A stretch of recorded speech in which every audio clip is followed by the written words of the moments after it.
रात में हम लेला नाम की एक लड़की को देखते हैं जो वॉशरूम में होती है। तभी वहाँ पर एक आदमी पहुँचता है जिसे वह कुछ पैसे देती है और बदले में वह आदमी उसे 2 बैंड देता है जिनमें QR कोड लगा होता है। जिसके बाद हमें उसकी बेटी एमिली की आवाज सुनाई देती है जो हमें बताती है कि चारों तरफ लोग बीमार और डरे हुए हैं और वो सरवाइव करने की कोशिश कर रहे हैं। हालांकि उसे लगता है कि उसकी मॉम अच्छी सर्वाइवर है, लेकिन वो अभी भी सीख रही है। यहाँ पर हमें यह भी पता चलता है कि एमिली के डैड और सिस्टर बीमार होने की वजह से पहले ही मर चुके हैं, इसलिए अब सिर्फ उसकी मॉम और वो खुद बचे हैं। फिर वो लोग एक टाउन में पहुंचते हैं जहां पर एक बोट हेल्थी लोगों को बचाकर ले जा रही थी। तो अपने पास मौजूद बैंड की हेल्प से वो दोनों भी बोट के अंदर पहुंच जाते हैं। फिर रात में बहुत ही तेज तूफान आने लगता है, जिसकी वजह से बोट की हालत काफी ज्यादा खराब हो जाती है और उसका एक्सीडेंट हो जाता है। फिर हम कारा नाम की एक लड़की को देखते हैं जिसे एमिली बचाती है और हमें पता चलता है कि कारा भी उसी बोट में थी और तूफान आने की वजह से वो यहाँ पहुंच गई। होश आते ही एमिली कारा से अपनी मॉम के बारे में पूछती है,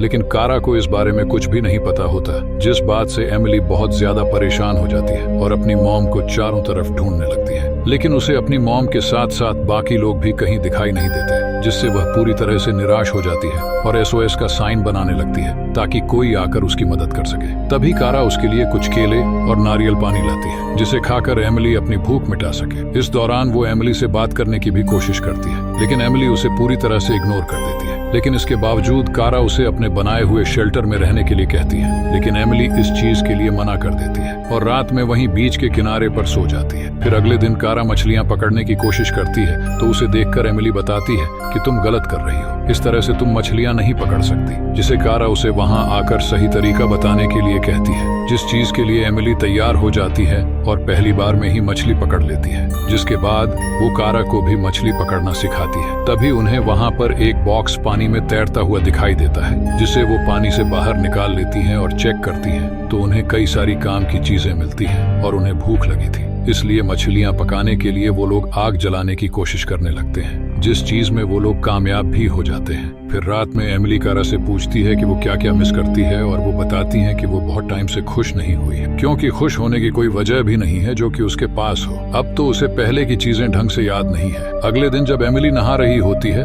तो कारा उसके पास कुछ फल लेकर आती है और उसे खाने के लिए ऑफर करती है। इस दौरान एमिली कारा को बताती है कि जब वो सुबह आइलैंड में घूम रही थी तो उसे एक ऐसा पूल मिला जहाँ पर केकडहो के साथ साथ और भी कई चीजें हैं जिन्हें वो लोग खा सकते हैं, इसलिए वह कारा से वहां पर मूव होने के लिए कहती है। जिसके बाद एमिली कारा को भी अपने साथ आइलैंड घुमाने के लिए ले जाती है। तो उन्हें कुछ दूर चलने पर एक झरना मिलता है जिससे वो बहुत ही ज्यादा खुश होते हैं, क्योंकि वो उनके नहाने के साथ साथ पीने के लिए भी काम आ सकता है। तब कभी रास्ते में एमिली को चोट लग जाती है, जिससे कारा उसे शेल्टर में ले जाती है और उसकी बैंडेज करती है। इस दौरान एमिली उससे पूछती है कि अगर हम में से किसी एक के साथ बहुत ही बुरा हो गया तो हम क्या करेंगे, क्योंकि दूसरा पूरी तरह से अकेला रह जाएगा, इसलिए हमें यहाँ से निकलने की कोशिश करनी चाहिए। लेकिन कारा इस चीज के खिलाफ थी, क्योंकि उसे लगता था कि बाहर की दुनिया बहुत ही ज्यादा खराब हो चुकी है, इसलिए वो लोग यहाँ पर सेफ हैं। लेकिन इसके बावजूद एमिली बोट बनाकर उसे यहाँ से निकलने के लिए कहती है, जिससे से गुस्से में कारा वहाँ से चली जाती आती है और अकेले ही काफी दूर तक आइलैंड में घूमने लगती है। तो अगली सुबह उसे बीच के किनारे बहुत सारी चीजें मिलती हैं, जिन्हें देखकर वह काफी खुश होती है और उन्हें इकट्ठा करने लगती है और किसी तरह से घसीटते हुए वो सारा सामान शेल्टर तक ले आती है। उसे वापस आता हुआ देखकर एमिली बहुत खुश होती है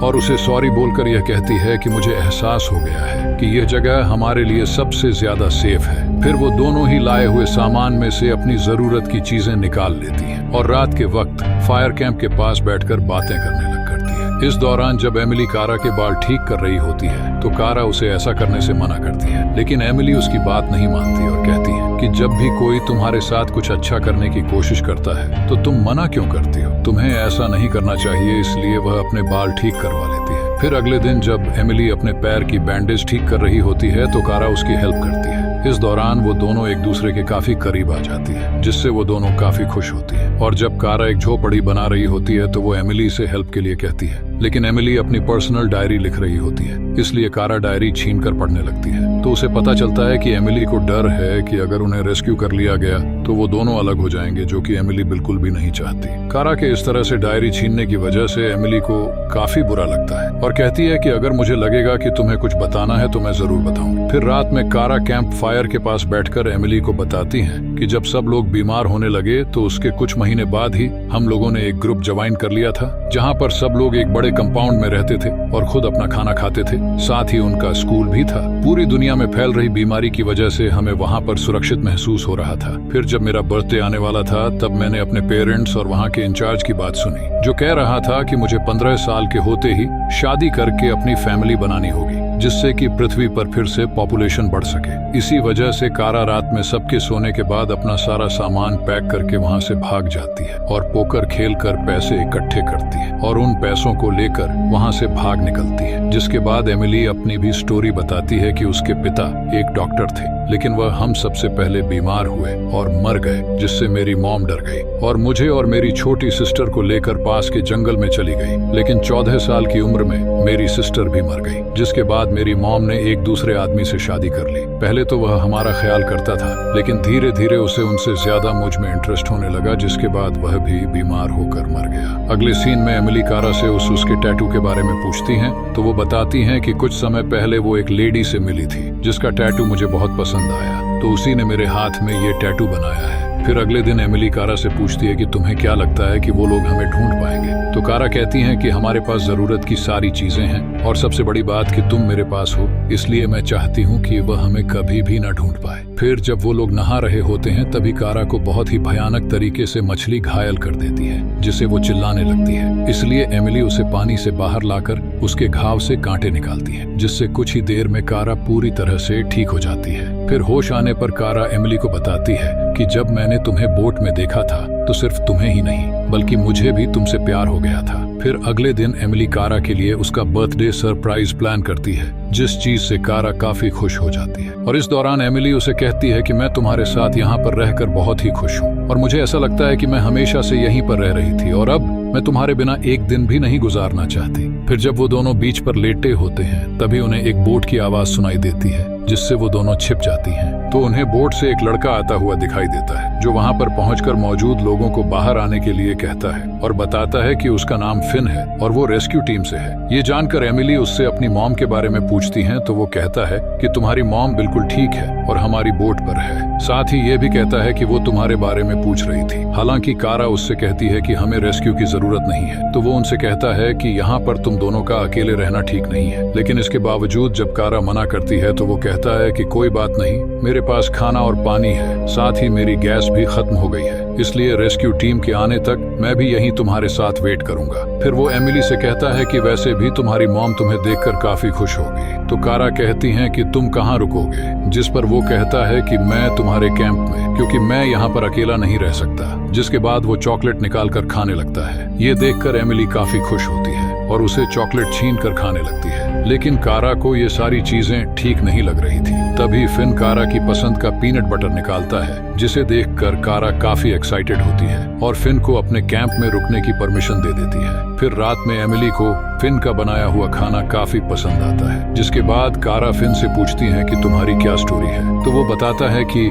बीमारी फैलने की वजह से देखते ही देखते उसका पूरा परिवार खत्म हो गया और अब वो अकेला ही बचा है, इसलिए वो बोट पर रेस्क्यू का काम करने लगा। जिसके बाद वो उन दोनों को वहीं पर छोड़कर सोने के लिए चला जाता है। फिर हम देखते हैं कि अगले दिन फिन कारा और एमिली को देख रहा होता है, जो कि एक दूसरे को किस कर रही होती है, इसीलिए वो वहां से चला जाता है। जिसके बाद वह कारा के साथ मिलकर सारे कामों में उसकी मदद करता है और उसे चीजों के बारे में भी समझाता है। इस दौरान वो कारा से यह भी कहता है कि मैंने देखा है कि तुम्हारा और एमिली के बीच में कुछ स्पेशल है, जिसे मैं बिल्कुल भी खराब नहीं करना चाहता। तो कारा कहती हैं कि यह सुनकर मुझे बहुत अच्छा लगा। फिर नेक्स्ट सीन में हम उन तीनों को बीच के किनारे बैठे हुए देखते हैं। तब फिन एमिली से पूछता है कि क्या तुम यहाँ पर रुकना चाहती हो, तो वो कहती हैं कि मैं इस चीज के लिए अभी भी श्योर नहीं हूँ, क्या तुम यहाँ पर रुकना चाहते हो। तो फिन इस चीज के लिए साफ इनकार करते हुए कहता है कि कुछ चीजें हैं जो मुझे करनी होगी, इसलिए मैं यहाँ पर नहीं रुक सकता, लेकिन मुझे अच्छा लगा कि मैं यहाँ पर आया। फिर रात में जब कारा और एमिली लेटे होते हैं तो एमिली कारा से कहती है कि फिन एक अच्छा इंसान है, लेकिन कारा इस बात से सहमत नहीं थी, इसलिए वो कहती हैं कि मुझे उसके अंदर कुछ अजीब लग रहा है। फिर अगली सुबह फिन जब रेडियो से कोई अपडेट लेता है तभी वहां पर एमिली पहुंच जाती है, जो उससे पूछती है कि क्या रेस्क्यू टीम आने वाली है। जिस पर फिन कहता है कि वो लोग अब ज्यादा दूर नहीं है। मैंने अभी उन लोगों से रेडियो पर बात की है और तुम्हारी मॉम को भी तुम्हारे बारे में बता दिया है, जिससे वो काफी खुश होती है। हालांकि इस दौरान एमिली अपनी मॉम से बात करने के लिए कहती है, लेकिन फिन इसके लिए मना कर देता है और कहता है कि हमारा प्रोटोकॉल इस चीज के लिए अलाउ नहीं करता। लेकिन जब एमिली उसे दोबारा कहती है तो फिन एमिली को उसकी मॉम की आवाज सुनाने के लिए कहता है, लेकिन रेडियो काम न करने की वजह से ऐसा नहीं होता। इसलिए फिन एमिली से पूछता है कि तुम अपनी मॉम को कॉल करके उनसे क्या पूछोगी। तो वो कहती है कि मुझे काफी बुरा लग रहा है कि मुझे मॉम और कारा में से किसी एक को चुनना होगा, जबकि वो दोनों मेरे लिए बहुत इंपॉर्टेंट है। जिस पर फिन कहता है कि अगर कारा तुमसे प्यार करती है तो तुम अगर उनसे जाने के लिए पूछोगी तो वो तुम्हें मना नहीं करेगी। तभी वहाँ पर कारा पहुँच जाती है जो उन्हें खाने के लिए कहती है, तो फिन उसके साथ चला जाता है, लेकिन एमिली वहीं पर रुक जाती है। इस दौरान कारा फिन से कहती है कि मुझे पता है कि एमिली यहाँ से जाना चाहती है, जिस चीज के लिए फिन मना करता है और कहता है कि वो तुमसे प्यार करती है, लेकिन वो अपनी मॉम की वजह से परेशान है। ये सुनकर कारा भी वहाँ से जाने के लिए अपना सामान पैक करने लगती है। तभी वहाँ पर एमिली पहुँच जाती है जो उससे पूछती है कि तुम ये सब क्या कर रही हो। तो कारा कहती है कि मैं भी तुम्हारे साथ चल रही हूँ, जिस बात से एमिली काफी हैरान होती है और कहती है कि मैंने तुम्हें कब कहा कि मैं यहाँ से जाना चाहती हूँ और तुम्हें नहीं लगता कि हमें इस बारे में साथ में डिस्कस करना चाहिए। जिस पर कारा कहती है कि मुझे पता है कि तुम्हारे लिए बहुत ही ज्यादा कॉम्प्लिकेटेड है, इसलिए मैं तुम्हें और ज्यादा प्रॉब्लम नहीं देना चाहती। तो एमिली कहती है कि मैंने ये सोच लिया कि मुझे यहाँ से नहीं जाना है, इसलिए तुम्हें परेशान होने की बिल्कुल भी जरूरत नहीं है, क्योंकि यहाँ आने के बाद मैं अपनी सारी प्रॉब्लम्स को भूल जाऊंगी और तुम मेरे लिए सब कुछ हो। मुझे पता है कि तुम इस चीज का रीजन नहीं बनना चाहती, पर मैं ये खुद चुन रही हूँ, इसलिए तुम्हें परेशान होने की कोई जरूरत नहीं है। जिस पर कारा कहती है कि मुझे कोई फर्क नहीं पड़ता, तुम जहाँ पर रहोगी मैं तुम्हारे साथ जाऊंगी और मुझे लगता है कि तुम फिन के बारे में सही कह रही थी। वो एक अच्छा इंसान है, अगर तुम उस पर भरोसा करती हो तो मैं भी उस पर भरोसा करती हूँ। फिर रात में एमिली और कारा फिन के लिए पार्टी रखते हैं क्योंकि वह जाने वाला था, जिसके बाद वो तीनों मिलकर काफी एंजॉय करते हैं। इस दौरान कारा नशे में होने की वजह से फिन से कहती हैं कि तुम एक अच्छे इंसान हो। हालांकि पहले मुझे डर था कि तुम कहीं मेरा फायदा ना उठा लो, लेकिन मैं गलत थी।